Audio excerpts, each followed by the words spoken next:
Do you think that men who do go through something like grief and loss carry themselves differently after it? With men, it's a lot easier to hide and a lot harder to see if someone is genuinely struggling, and everyone has their own unique way of managing these emotions. Real men have to man up and do these things, but to me, the definition of strength has changed a lot after loss. Behind closed doors, what does grief actually look like for men that people don't see? Your mind could just go nowhere, like you could just be so empty thought, still difficult, it's still challenging. I still have to sort of find that strength from within. Feel like we're not allowed to, or we shouldn't, because we'll be judged or we'll be seen as weak. Welcome back to Too Young to Grieve, and today I'm joined by Lewis Macpherson, who after experiencing grief young went on to run 128 marathons in 128 days to show that grief is not the end and to raise awareness for such a powerful cause. So Lewis, thank you so much for joining me today. Thank you for having me. Yeah, it's a pleasure. No, I appreciate it. Marathon man coming all the way down from Newcastle, from Vancouver, from everywhere. So I appreciate you making the time.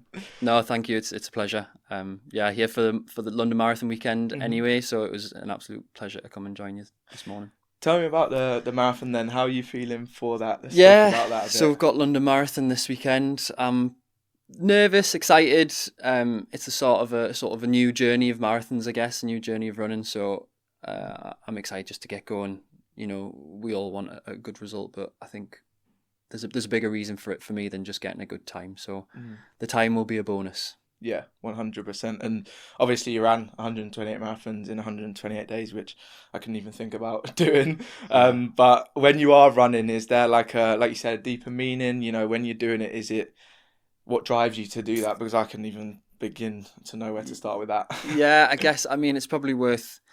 Prior to the 128 marathons, I just ran out of pure joy, and prior to anything that caused that, I was just running out of enjoying it. And I used to run competitively at school.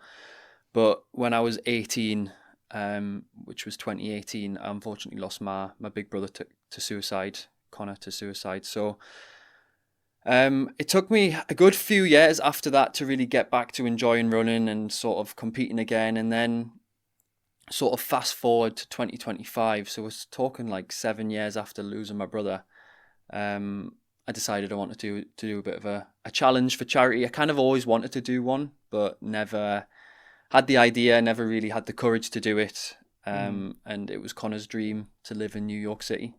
He'd been numerous times before he passed away, and I must have just one day came up with the mad idea of Googling how far it was from Newcastle in the northeast of England, where I live, on a direct flight, a hypothetical direct flight to New York City, and it came up with 3,332 miles. And then I started dividing a few numbers, and I thought, well, how many marathons go into that? And it came to 127.5. And I was like, well, I've got to round up, I can't round down. So I sat on the idea of running 128 marathons in 128 days for about probably maybe 3 months. And I used to just ask people that I knew who were into running. I was like, oh, how many marathons do you think you could run?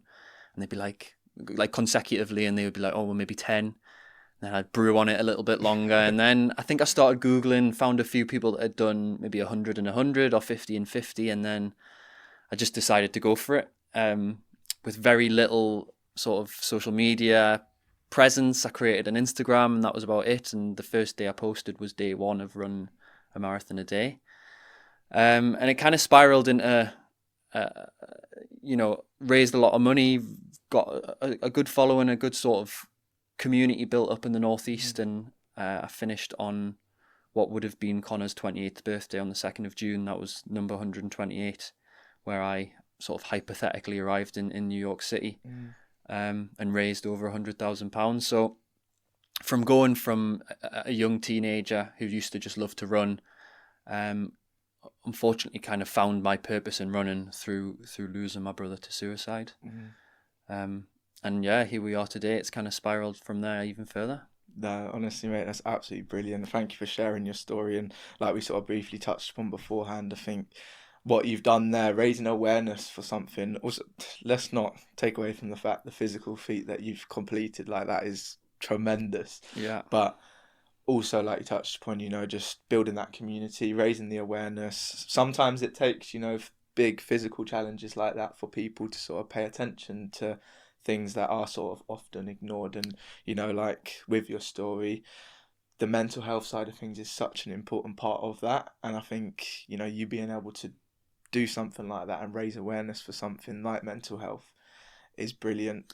How did that journey sort of feel when you finished it? Yeah, I mean, it was amazing when I finished. I always kind of describe it as two journeys. There was, like you say, the physical aspect, which people are often most impressed by. You know, if you Hmm. say, "Oh, I've ran 128 marathons in 128 days," they immediately think that's amazing, and they're really amazed by the fact that I've done that. But for me, it was kind of the other side, which is kind of what you alluded to, was the emotional stuff that I was doing every single day. You know, I went from an 18-year-old, 19-year-old who never ever spoke about my brother, never spoke about losing my brother, not even to friends, to parents, Hmm. to anyone, to now doing a video every single day, putting myself out there, talking to people on the street about Connor every single day. And it was that journey that was by far harder than running Hmm. the marathon. You know, the marathon became quite quite minute. It became quite irrelevant to what I was actually achieving outside of running those marathons every day. You know, selfishly, I changed as a person. I grieved a huge amount, but I think also helped a lot of people, and there was a lot of people that had shared with me that, you know, watching those daily marathons really helped them. So Hmm. getting to that final day was something that I just dreamed about for months and months and months, and it, you know, arriving there was I live in a town called Tynemouth. It has a castle at the top of the street, and they'd opened the gates, and all my family and friends, and I think there was about 1,000 people turned up, and I just remember running through the gates and seeing all these people turning up for not just me, but for Connor as well on his Hmm. birthday. Yeah, finishing that was like a moment that'll stay with me forever. Hmm. Yeah, Yeah, and I'm sure it will. I mean, it's like I said, it's such a massive achievement, both physically, but also, like you said, you know, you going from not talking too much about it, which as men, you know, is quite common. We don't really talk about our loss or our grief in other ways, mental health struggles. So then going from, you know, like you said that, then to having a social media page and yeah, putting yourself out there and talking like that is something you should be proud of as well, because like it's not easy to do that, especially from a male's perspective. From your perspective, did you find that, you know, talking to people about, I'm sure you had a lot of people reach out to you, like share their stories potentially. Did you find yourself when you were talking about it that helped you a lot on your own healing journey? 1,000,000%. I think, do you know, one of the most powerful things about doing the 128 marathons in 128 days, I labeled it all about, it was all about my brother. It was all about losing my brother to suicide. And I wanted to raise awareness and raise money for charity. And I think at the beginning, I had no idea what it was going to do or become. But, you know, it gave those around me and even strangers as well an opportunity to ask me about Connor. So Hmm. prior to that, you know, no one would ever say, what did Connor like to do, or how, you know, do you ever think about Connor, or how do you miss him, or what about this memory, and you know, things like that. And suddenly people were now coming up to me and asking me about my brother for the first time in 7 years since I'd lost him. And it wasn't just that wasn't just happening to me, it was happening to my parents. And suddenly we all had this sort of, almost a sort of pedestal to talk about him, Hmm. and it was just life changing. Really, it allowed us all to not have that elephant in the room anymore. And Hmm. yeah, it's absolutely changed my life for the better. So yeah, I'm so happy. And I think that's such a powerful thing, because like you said, when you start talking about it, yeah, it gives other people the opportunity to share their story and open up as well, which is Exactly. obviously brilliant. You know, like it's, I always say to people, when you start talking about your grief, a lot of people will start talking about theirs as well. Not necessarily that they've lost someone, but they might say, you know what, I've been really struggling recently. Like I'm burnt out, work's Yeah, taking its toll, family. And that's the power of talking. Other people will just open up a bit more and talk as well. But then also, like you said there, I think that's the best part about it, you know, when you actually get to share about your person.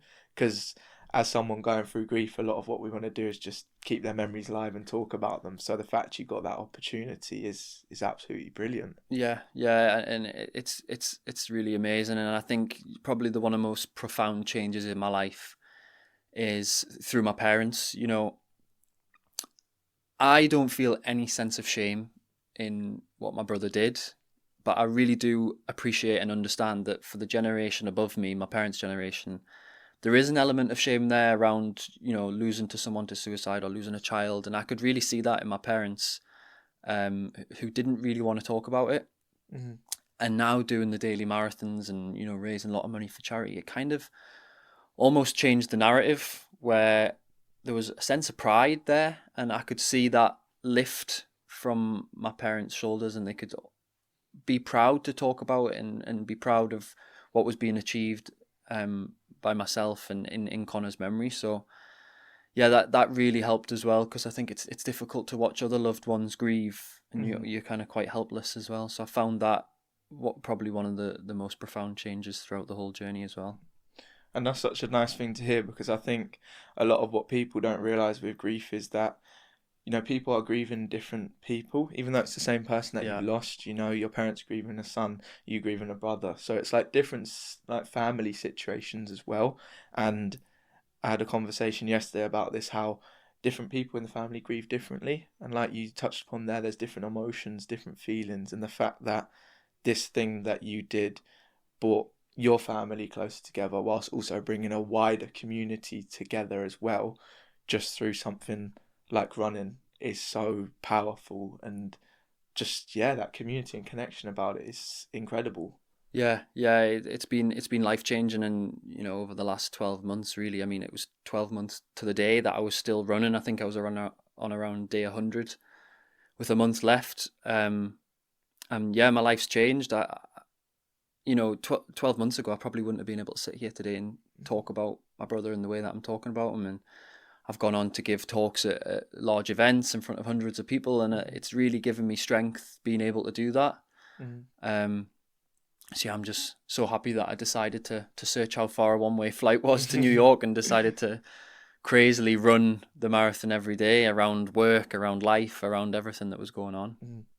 And from another male perspective, I think that is so admirable what you are doing as well, being able to run that but talk about it as well. And like you said, in front of a load of people now, and social media can obviously be put in front of millions of people, when you go to talks, hundreds of people, thousands of people, and being able to do that is, as you literally just said, there is strength. And I think that's something that I've realised, and I'd be interested to get your perspective on it, of what strength actually looks like after experiencing something like grief, especially as a male. I think, a lot of what we talk about men's mental health is, real men don't cry, real men have to man up and do these things. But to me, the definition of strength has changed a lot after loss. Yeah, definitely. I mean, it's far easier to not talk about it, and I think that shows where the strength comes. Being able to talk about it so openly and share how you're feeling is the hardest thing that I had to do. It far harder than any run or any mile that I had to do.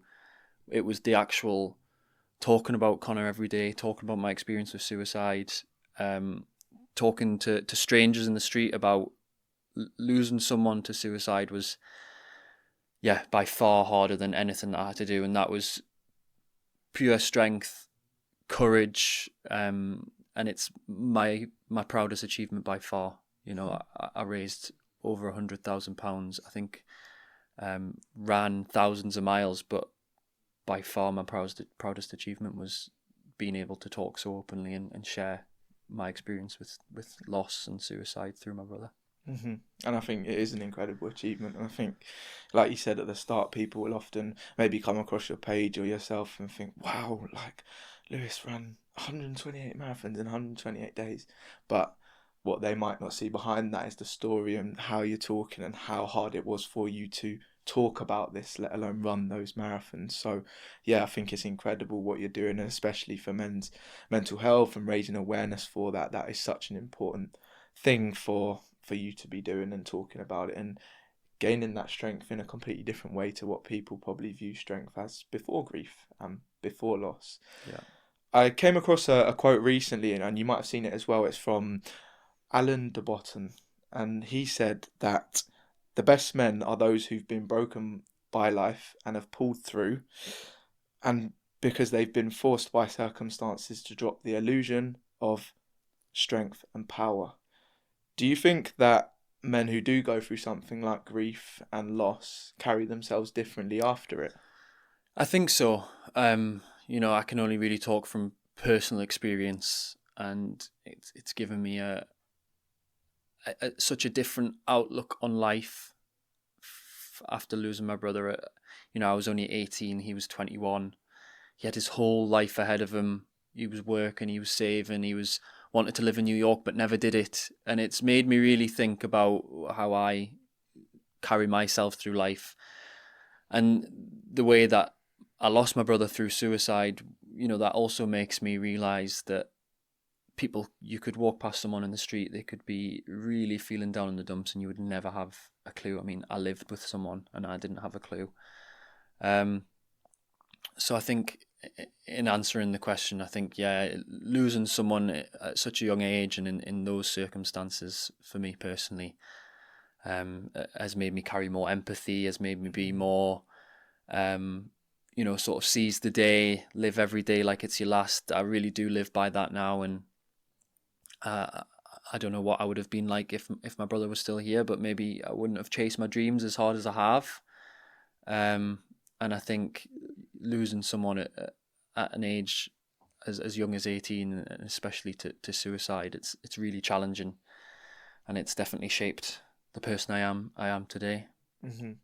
Yeah, and I think they touched upon as well how like you can kind of tell, and I completely agree with that as well. Like you can just tell, just talking to someone, the way that they act, the empathy, like you mentioned, like someone who's been through grief and loss is just a lot more calm and empathetic about things, and like you said, chases dreams and has that sense of purpose because you've been through something so painful, so you wouldn't want to put any sort of pain or bad words on someone else, and you also know that life's too short, so you want to chase your Yeah, goals and do things that light you up because it's so short. I always kind of describe it as well, especially, I can only talk from my own experience, but especially with suicide, it's the last thing you think about until you lose someone to suicide. And as soon as you've lost someone in those circumstances, or lost someone in any circumstance, it's often the first thing you now think about. Hmm. I would never even dream to think about that would happen to me and my family. And unfortunately now, it's almost like that trauma reaction where it sometimes is the first thing I think. If someone's not answering a text or my friend's not replying, I suddenly start to think, you know, have they done something like that? And it's a horrible feeling to have. And I think Hmm. that also adds into the way I carry myself and live my life, is that life is so short, and you really don't know what is around the corner. And spending time with loved ones, telling someone you love them, telling Hmm. your friends that you love them, it really is as simple as that.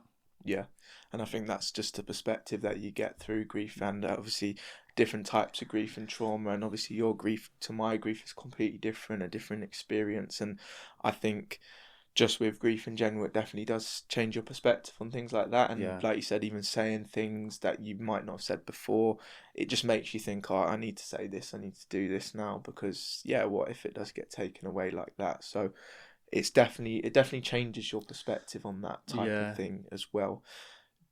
In terms of like the men's side of things and men and grief, do you feel like, because I've definitely been guilty of this myself, especially at the start of my journey, do you think a lot of men grieve differently in a sense that they do it by doing rather than through talking? yeah, definitely. For the first 7 years of after losing my brother, I don't think did grieved anything at all. Hmm. I never spoke about it. Definitely running was a massive outlet, but not in the way that it was through the marathons, just in the way that I could burn some energy. Yeah. I could be at one with my thoughts, I'd be on my own, but there was no sharing that with anyone. There was no talking about it. So definitely through the first early few years as a young adult in my late teens, um, was doing exercise, lots Hmm. of traveling, and looking back, probably lots of nights out, lots of partying, as any 20-year-old does. But yeah, looking back at the time, there was definitely probably a lot of seeking for distraction, Hmm. um, which in doing the marathons I'd never really had. I had every day was talking about Connor, and Hmm. that massively helped. And from your perspective now, sort of doing the two different things, the the distracting and also the now talking a lot about it, what would you say the difference is between, say, coping or distracting yourself? Yeah, I guess for me now, the sort of running and the sharing my story kind of goes hand in hand. Hmm. Now a lot of my running now has the purpose of talking about Connor. It now has the purpose of spreading awareness about mental health and suicide and losing someone at a young age. So I think just in doing that helps me cope. Hmm. And it's less so of a distraction now, and it's more so of almost facing it head on, which I think is really helpful. Yeah, 100%. I think I'm in a similar situation to yourself. At the start, not 128, but did a marathon and high roxes and even just social media and work. Yeah, I think all the energy that I had built up from this grief was chucked into that, and rather than actually sitting with it and understanding it. And I think, yeah, like you've touched upon, the difference between being able to talk about it and distracting yourself helps you in your journey as well to move forward with it, because I think we can get very stuck in that grief and not really know what to do with ourselves, so we kind of just distract. And yeah, once you're able to get to a point, and it's not easy by any means at all, it's not easy, but when you are able to get to that point where you can talk with a friend, potentially family, professional, whoever it is, just takes a lot of weight off your yeah, shoulders. yeah. It really does a huge amount of weight off your shoulders, and I don't suggest anyone decides to go and run 128 marathons to help them get through that process. But I don't know if I would have ever moved on, or if I would have ever spoke about Connor Hmm. the way I do today if I hadn't have done that. And everyone has their own unique way of sort of managing these emotions and finding a way to talk. But yeah, that was mine at the time, and it Hmm. managed to help me and my family. So I'm really happy. And I think there is still a power in, doing things like that as well, because, no, like you said, not necessarily running No. 128, but there is a power in, doing exercise and movement and things like that, and positive, things that you can put your energy into, because every sort of season of grief and part of the journey, there are different things that serve different purposes, I guess. And at the start, I think, a lot of us are not ready to talk about it, especially early on. We're still processing it, don't even have a clue what's happened. Yeah. So at that point, maybe running, maybe gym, writing, journaling is something that will help you get through that stage. And Yeah. then further along the journey, you can think about talking a bit more. But yeah, just leaning on people around you, especially at the start, can also be very useful. So it's sort of, I guess, finding the things that do work for you at the time. Exactly. Exactly. And although I have grown a lot and managed to grieve a lot in the last 12 to 18 months, don't get me wrong, it's still some days hits you like a truck. Hmm. Big life events, or I've recently moved to Canada. I'd love to be able to share those experiences and just send my brother a text, and that's when it does come back, and you have to sort of refine those coping mechanisms and those Hmm. ways to deal with those emotions. And it's just a learning process for me, really. And like you Hmm. say, everyone's different. Everyone Yeah. has their own way of managing it, and I think you've just got to sort of find your own path and find your own way of getting through those tough days. Hmm. And specifically talking about men's grief and how men deal with grief, do you think that sometimes maybe how a male grieves is not understood as well, because it looks like, they're potentially trying to put on a brave face, be strong, do things, people might have seen you running a lot at the start and think, what, Liz doing all right. Do you think that people sort of misunderstand that as well, how we actually sort of do deal with our grief and are actually feeling this quite heavily inside? Yeah, I think with men, it's a lot easier to hide and a lot harder to see as an outsider if someone is genuinely struggling. Um, I had friends who were males, and they genuinely had no idea what to say to someone who's lost someone. And I think that's often the hardest part, is for those around the person who's lost someone, is finding the right things to say. And often the worst thing to do is not say anything at all. Hmm. And I think just for guys, really, the most important thing is to be able to talk to each other and not put on that brave face and not bottle up those emotions, because it Hmm. does. You can only keep it at bay for so long. Hmm. Um, I think in guys, it's definitely a lot harder to be able to see and appreciate, because we are so good at hiding it and keeping it at bay. Mm-hmm. And do you think that potentially comes from still that pressure just to sort of get on with it rather than feeling things? I think so. Yeah, definitely. There is still that stigma to just crack on, keep going. Keep going to work, keep doing what you're doing, rather than sitting it with it, feeling it, and trying to understand it, and also sharing it with those around you who are closest. Mm. Yeah, and I think, like we said, so much there's such a power in sharing it, especially with someone close to you who you trust. Not saying to go on social media and share with thousands. That's not right for everybody. But Of even just course. talking to one person that you feel comfortable doing it with can be so powerful. Yeah, it was one thing that I've really begun to appreciate through the marathons and through doing a bit of public speaking and sharing things online, is that you never really you never really appreciate how many people in a room have gone through a similar process, and it's until you share Hmm. that maybe there's 100 people in the room and 20 of them turn around and say, do you know what, I've been through something really similar. Hmm. But they would have never told you that unless you had the courage to share. And it's really given me such purpose and such strength to continue sharing what I'm doing, because I know for a fine fact that there'll be someone out there who will watch a video or listen to a talk and be like, wow, yeah, I've been through that, I feel that. And they might have never ever shared that. I gave a talk at work once, 500 people, and I was a bit nervous after, because it was talking about my brother, it was talking about loss. Hmm. And I was like, oh, have I left the room a bit somber? Is it a bit too sad? And everyone was upset, and they had a few drinks after at the bar, and this guy came up to me and he said, I've worked here for 35 years. I've never told anyone.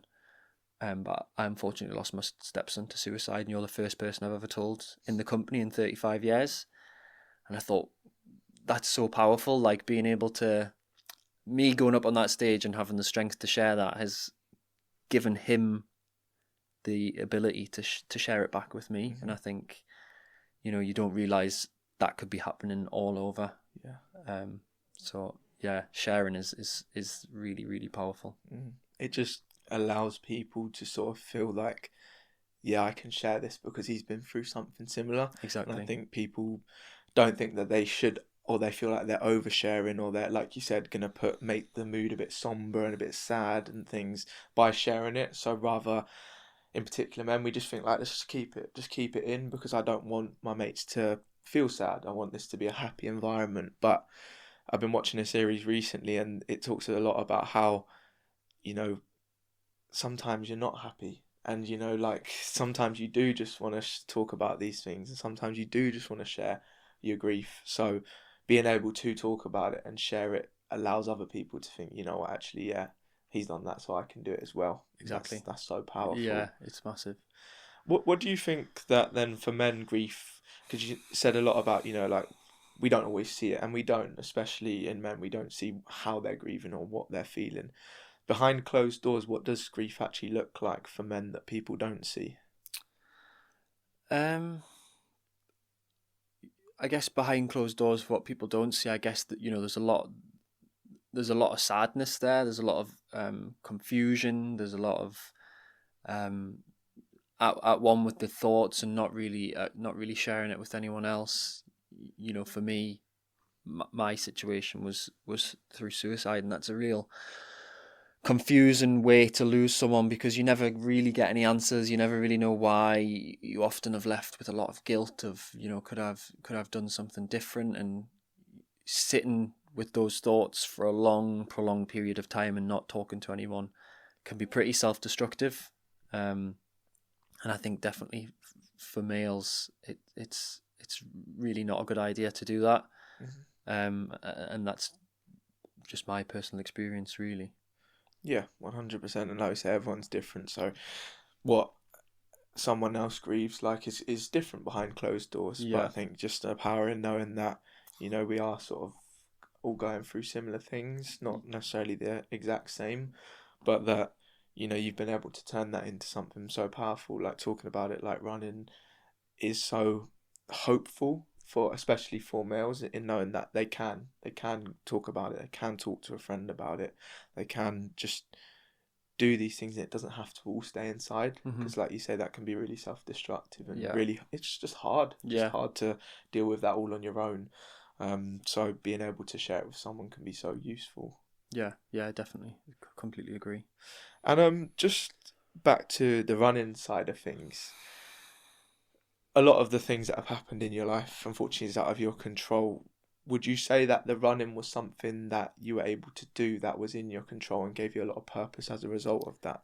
I think so. I mean, starting from a really young age, I've always ran. Probably since the age of 10, I was going to local park runs with my dad, and I always just enjoyed it. I was never sort of national level, but I was always relatively decent. And I carried that through my teens, and then losing my brother, I carried on running, and it became such a strong outlet. And like I say, now it became such a, a purposeful movement for me every day, being able to run those marathons in memory of my brother.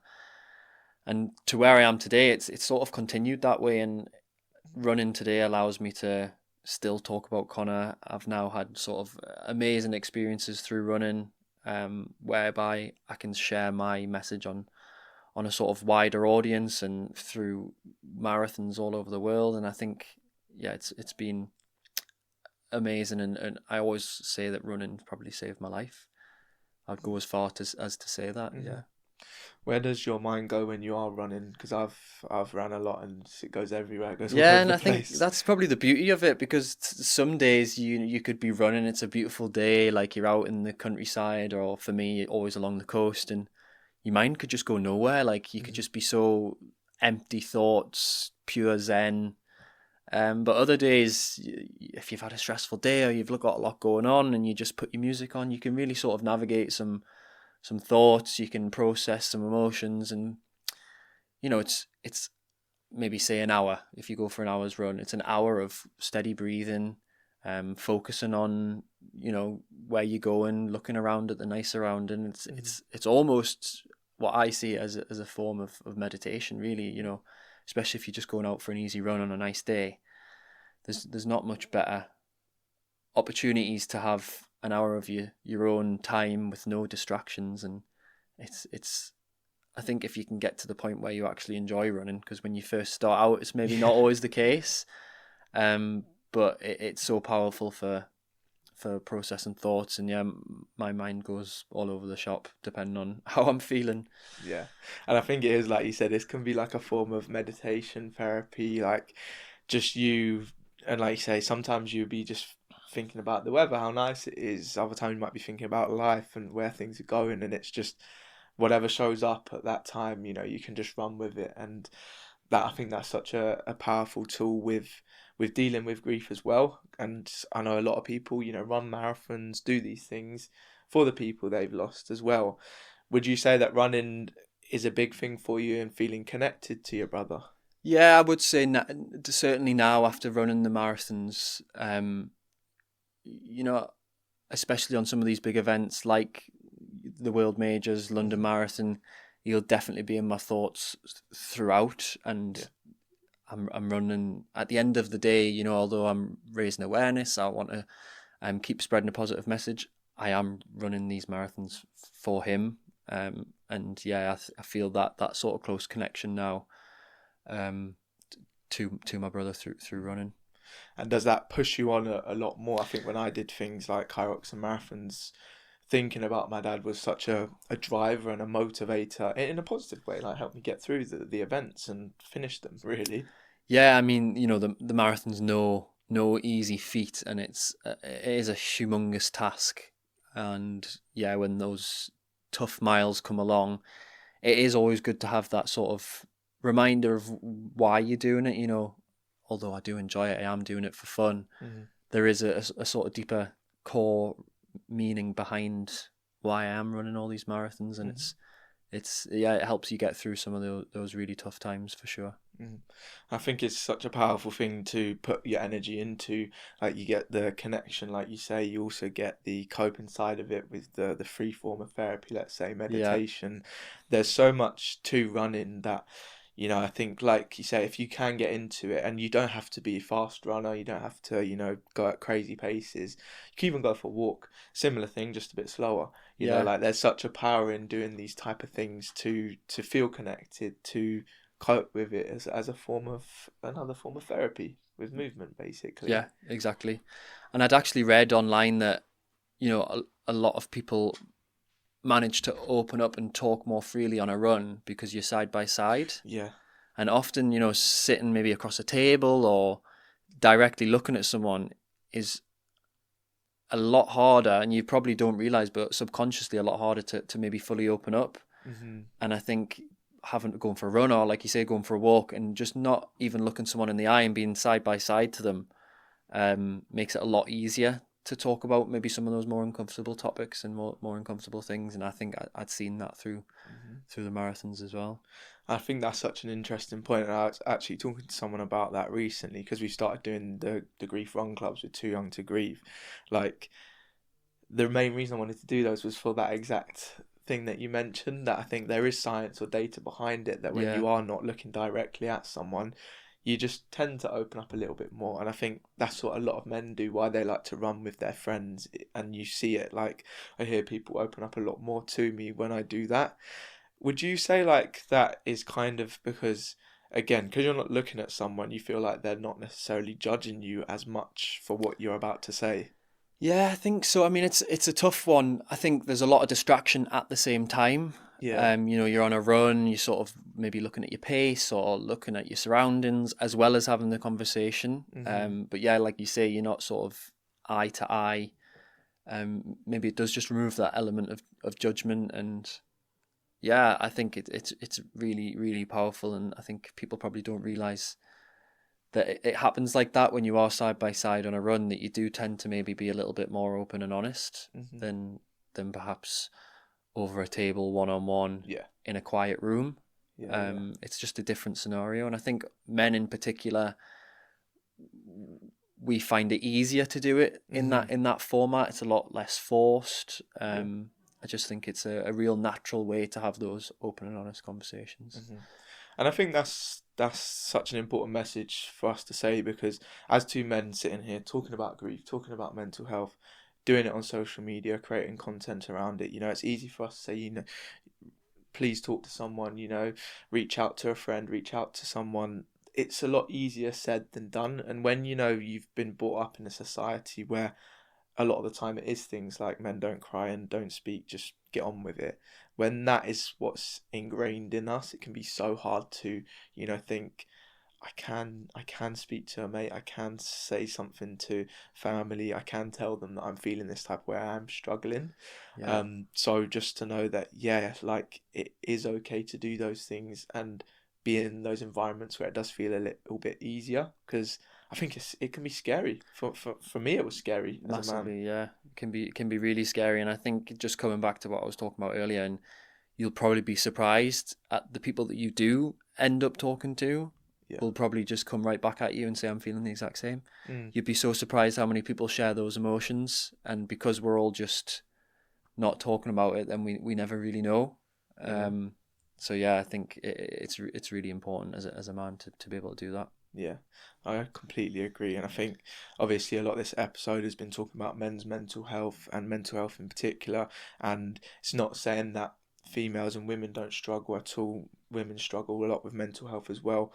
But it's just, I think, the case that men do find it hard and feel like we're not allowed to, or we shouldn't, because we'll be judged or we'll be seen as weak. So I think highlighting the fact that a lot of us are feeling the things that you might be feeling is such an important message, because you might be thinking, oh, I shouldn't be feeling these things. I'm a man. I should be strong. But like you said, you might mention it to someone and they might literally say, I've been feeling the exact same, mate. Yeah, And then that exactly. weight off your shoulders is so, so helpful. So Yeah, it's so powerful, that message. yeah. And we talked a lot about running, and obviously that's a big thing for you. What about when you're not running? Where does your sort of mind go? How does your thoughts work? How do you process things when you're not running? Um, I think I think I'd have to be honest, and I probably at this point in time don't actually process a huge amount outside of running. Mm-hmm. It really is my outlet. I train 99% on my own. A lot of my runs are on my own. I think maybe subconsciously I've had a lot of outlet through doing social media and doing some of my sort of campaigning and public speaking, which I think helps me more than probably what I realise. But yeah, for me, just staying active, trying to be positive, chasing my dreams, doing things that I maybe wouldn't have before. For example, I've just moved to Canada. Just trying to grab out every opportunity as it comes, I think is a real great way for me to cope and keep doing what I'm doing. It kind of goes back to that keeping sort of busy type of thing, doing things that, like you said, maybe a little bit more riskier. And I think that's another part of grief we sort of don't often talk about, is we do tend to take a few more risks. And I think that's just because you just want to chase your dreams as much as possible and give it your best shot, because what's the worst that can happen, you know? Exactly. I think you're just so much more aware of what can be taken away. And I think that just makes you be a little bit more risky, like you say, and more willing to just stuff it. I'll give it a go. What is the worst that could happen, like you say? So yeah, it's a funny one. It is, and I think a lot of people that I talk to about grief and who've been through it as well will say the same sort of things. Like, what's the worst can happen? I'm just going to go for this. I'm just going to do it. And I'd love for that mentality to be passed on to people who also haven't experienced grief, because don't let something like loss or grief convince you that you can do more and you can do these things and you can talk, you can open up, because you can. And it's just, I think grief obviously gives you that different type of perspective, so it's a lot harder to say it to someone who hasn't experienced it yet, for sure. Yeah, and I kind of, reflecting back on the 128 marathons, that's why I found that so powerful, because it did inspire people who maybe hadn't experienced grief or lost anyone for that matter, but they'd seen someone go out and run 128 marathons. And for example, my old boss at work, she started Couch to 5K. Nice. And although she's maybe never experienced grief or wasn't grieving at the time, she's done Couch to 5K. She can run a 5K. She's now got that tool in her back pocket. Does something ever come up, or does she ever maybe feel really stressed or having a terrible day? She's got that tool to go for a run or to exercise. And I think I was able to, inspire people to exercise, inspire people to push themselves. I had a lot of people who said, well, if you can run 128, I can run at least one. And people would enter a marathon and train for it. And I think, that was the real beauty of the 128 marathons, was although it was geared towards mental health and loss and grief, it also had the flip side of just inspiring people to get fit and inspiring people to get out there and run as well. And I think that's what it's about, isn't it? Because it's just being active, moving in any type of way. If you can inspire someone else to do that, it's only going to have positive effects. We know the benefits of exercise. So I think that's such a powerful thing as well, that it's not just people who've experienced grief that are inspired by you. It's even people who maybe weren't looking after their health as best they could, or weren't trying things like running because thought it was boring or it looked too hard. And it's not easy, but the fact that they've given it a go is a credit to yourself as well.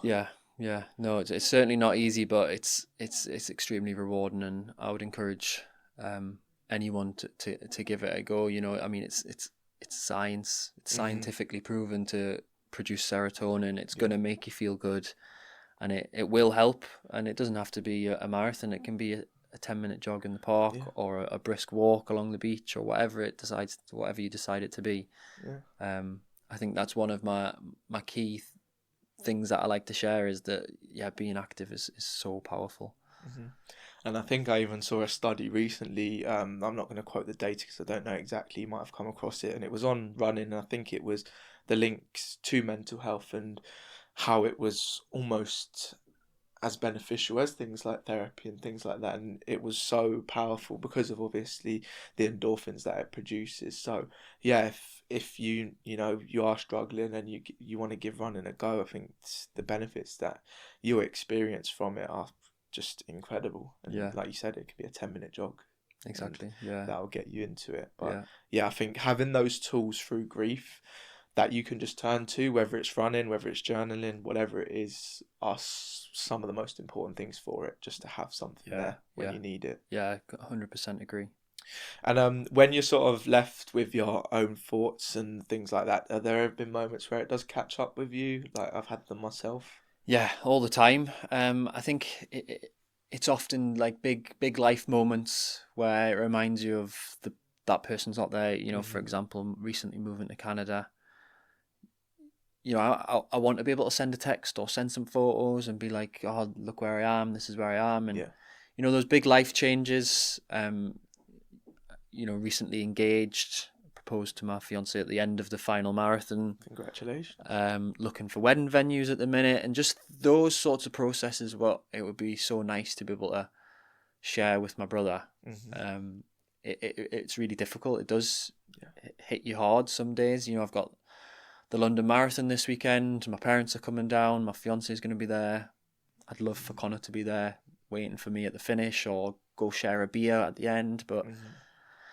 and that's when it does trip you up, and that's when you think you're doing all right. You think you're managing fine. You've got Hmm. everything at bay, and then one day it just comes along and hits you like a train. So Yeah. yeah, it really does. You know, it never. I hate to say it, but it doesn't get any easier. You just manage to find ways, find coping mechanisms, and Hmm. and find ways to remember the loved one that you've lost. Hmm. And yeah, and I think it is hard to say and for people to hear as well. But also it's very important for people to hear because a lot of grief is very misunderstood, and you'll hear things like, oh, you'll be back to normal soon, time heals, all these things, and it almost gives you a sense of, well, when's that going to happen, when is this going to happen? Yeah, And by saying what you just said is a very powerful thing in itself, because yeah, it never fully goes away, and we say this a lot on the podcast, but it does get easier to carry over time, and it does get lighter, and you are able to move forward, and you are able to do things like run marathons, get married, potentially have kids, things like that. But also, yeah, there is that kind of feeling that, oh, it would be nice if they were here to see that, exactly. as well. I seen a video on TikTok not so long ago, and it described grief as a jar of glitter. And at the beginning, when you lose someone, you hide the glitter all over you, and you're spending weeks and months trying to clean it up. You've got it all over your arms, all over your legs. And then a couple of months later, maybe you've got rid of some of the glitter, and then a couple of years later, you're starting to find little speckles in your pocket or speckles here and there. And it's kind of like that, you know, a couple of years later. For example, the London Marathon Hmm. is a big event, and one that I'd love to be able to share with Connor. That is like a little speckle of glitter that you find, and that'll just happen throughout the rest of my life. You know, I'll have kids. Hmm. I would love for them to have met their uncle, and it's things like that you just have to anticipate and be able to manage. Yeah, and that's it. It's just managing. It's hard. It is hard, and there are things like, even when the sun's out shining, you think, oh, this is brilliant. And then you think, oh, like, I wish they were here to experience it. Exactly. It's not always like the massive milestone. Sometimes it can just be on a random day, or when you're flying or you're on a train and you're on your own, you're left with your thoughts. Like, it can just be random times, and that's just part of grief. It is as common as we hear it a lot. It does come and go in waves, and I think the waves are a bit heavier at the start, like you said with the glitter analogy, but over time they'll just be a bit smoother, and they might slow down a little bit over time, and that's just, it's hard to get your head around at the start, I think. And Yeah. if I heard someone talking about that, I'd just be like, be quiet, like, I don't even want to hear that right now. Yeah. But yeah, over time, it does start to make a little bit more sense, and you sort of think, oh, okay, they're actually, yeah, they weren't sort of waffling away there. It is kind of like that now. Yeah. 100%. We talked a lot about obviously your running and what you're doing now, and like I said, and I'll keep saying it, you should be proud of it, because it's incredible what you're doing, and the awareness that you're raising, and the physical feat of everything. But they are incredible achievements, and they are incredible things that you're doing. is there a part of like normal life now that just doesn't quite hit the same anymore? Um, I don't know. I guess my life is still relatively normal. Do you know, Mm, I've moved to Canada. I've got a job over there. I've kind of switched career paths as a result of the marathons. yeah. I guess to sort of maybe take it back a bit. I'd recently won a competition whereby I've got flights and accommodation and entries for all the world majors for the Hmm. next 2 years. So it's like 9 different cities across the world, where I'll run a marathon in every city. Brilliant. And at the time, I'd just left my job in the UK. I was planning to move to Canada, and I was looking for corporate jobs, sort of 9 to 5, your standard office job. Um, and I'd won this competition, and I figured, well, it's maybe the universe, or I like to think that it was Connor sending me a sign that maybe you should carry on trying to do the running, trying to do the fitness, trying to do the campaigning for mental health and the campaigning for against suicide. And that's kind of what I've tried to do over the past 2 months since I found out that I'd won the world majors competition. So I've got a job in a gym in Canada. Hmm. I've been working hard on my social media and trying to do little bits of outreach from that side of things. So I guess at the minute my life is maybe a little bit not normal compared to what I'm used to, but that's because I've recently had a bit of I guess a change of country, change of career, and it is all because of the 128 marathons, and it is all Hmm. in memory of my brother. So yeah, I guess at the minute I don't, like you say, don't really have that sort of normal life. I've been back to Canada, back to the UK, doing the London Marathon. I've been Hmm. all over the shop a little bit, so I'm looking forward to finding that normal through the sort of my new daily activities and my new routine. Yeah. And I think that's so interesting because obviously, like, when I asked the question, I think like obviously things that you're doing now are quite, cool and like, like running 7 majors Yeah, and the marathons and even moving to Canada. Like all of these things are really cool.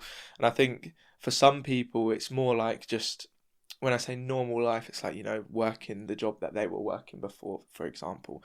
It just doesn't hit the same.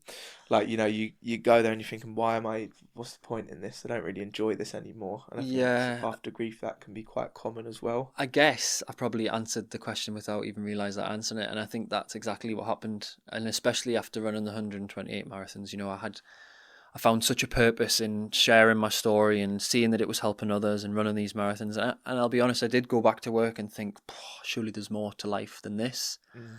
Um, and I wasn't really entirely passionate. I worked in the environmental field, and I did it at uni, and I was happy. I probably would have lived a relatively good life with a Hmm. relatively good salary and, been quite content. But there was just that thing where in the pit of my stomach, I just knew that there was something else for me and that I should have been on a different path. Hmm. And I really wanted to try and make a sort of sustainable life out of campaigning against suicide, mental health Yeah. awareness, and also what at the core I love is running and keeping fit and helping others do the same. So yeah, like I kind of explained, when that opportunity came along to run all the world majors, I just seen that as an opportunity to really try and switch things up and do something that I am passionate about and that I do find purpose in. Hmm. So I'm kind of in the process of trying to do that in Canada, Yeah. which is it's not an easy task, and trying to No. network and meet new people and even get jobs and things like that. Hmm. But I'm getting there. And I think, yeah, I think that's it. It's just one day at a time, and you like you say, you're getting there. You're doing things that you enjoy, you find purpose in, and drive you on a day to day. And I think that's so key for people to hear, whether you've been through grief or not. Because you said, like you could have stayed at the job that you're doing, got a good salary, like it's a great job, but you just found that sense of purpose, and that's what has driven you to do what you do today. And I think that's so cool because it's not saying that everyone doesn't enjoy their job or doesn't want to do that, but you found a bit of purpose and you're just chasing it. And I think that's a credit to grief, unfortunately. Yeah, It gives you that you're just not fearful of things as much. Yeah, I mean, I hate to say it, but it gives you the kick up the arse to just grab life by the two hands and just run with it, and that's what I'm trying to do at the minute. Literally. Yeah, literally, quite literally. No, I love that, and I think what you're doing is brilliant, mate. And I can only see you going far with it. And the majors is such a cool thing, and like I'm looking forward to seeing how you do with them. And obviously you got Sunday as well, so it's all happening at once. And but it's good for you. It's stuff that you enjoy and stuff that you're going to be successful with because you enjoy it. And I will say that. Yeah, definitely. Yeah, I'm extremely blessed to be able to have these opportunities and to go and run the marathons all over the world, and do it in memory of my brother is an honor, really. And I'm super proud of where I've got to today. And these things are difficult. They are difficult. Like everything you've experienced, difficult. Running marathons like that is difficult. 7 majors, 128. Have you noticed a shift in what you find difficult now compared to before? Probably. I mean, before the 128 marathons, if I think physically, if you said go and run a marathon, I probably would have been quite scared of it. Now it doesn't scare me so much. But outside of the physicality of what I like to do, talking, I used to find that really difficult, so difficult to the fact that I didn't do it at all. And now I am here today talking about my brother all the time to strangers, friends, family, groups of people. And don't get me wrong, it's still difficult, it's still challenging. I still have to sort of find that strength from within, but it's something that I'm able to do that I certainly wasn't able to do prior to the 128 marathons. So the level of difficulty has maybe changed a little bit, but I've certainly found myself being able to do things that I was never able to do. No, it's brilliant, honestly. And like I say, you should be proud of what you're doing, and the mentality that you've been able to develop from this is brilliant. And hopefully people will be able to take that on board as well and see that there is hope to do things, going forward as well with grief. Not necessarily running marathons, but big things as well, and things that mean a lot to you. Honestly, Lewis, thank you so much for joining me today. I always finish with one question, and with Mental Health Awareness Week coming up, I wanted to ask you, if someone is struggling with mental health, with grief right now, what is one thing that you would want them to know? I would, the main thing that I'd want anyone to know who is struggling is that I can 1,000,000% guarantee that you're not the only one, and there's a lot of people out there that'll be feeling the same way, and there is even a high chance that someone within your group or your circle is feeling that way. So I can only just encourage someone to share, to open up, find your best mate, your parents, your loved ones, your siblings, and just share how you're feeling, and you won't realize how helpful it can be. I love that, and that's a brilliant way to finish. Just speak where you can, share. People will also be feeling similar things, and it's okay to talk about it. Exactly. Yeah. So, thank you so much, Lewis. Appreciate it, and appreciate all your perspectives today. Absolutely brilliant. Thank you for having me.